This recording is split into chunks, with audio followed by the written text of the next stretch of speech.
মানুষ আসলে নিঃসঙ্গ। কলমে ফাতেমা ইসরাত রেখা। বাইরে বৃষ্টি ঝরে কিংবা ঝরে না, তবু জলের ঢেউ এসে আছড়ে পড়ে বুকে। শব্দহীন মাটি ঘাসের শিশির বিন্দু শুষে নেয়। কেবল শূন্যতার বেদনারা অজানা স্রোতে ভাসমান। শ্যাওলার সত্য বীজ কান্না লুকায় জলের গভীরে।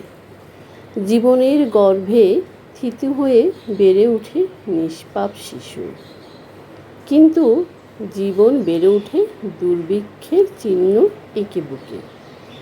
এই মাটির গল্পে মিশে থাকে অদৃশ্য কাচের সম্পর্ক। কেউ কারো আপন হতে পারে না, আসলে আপন হয় না।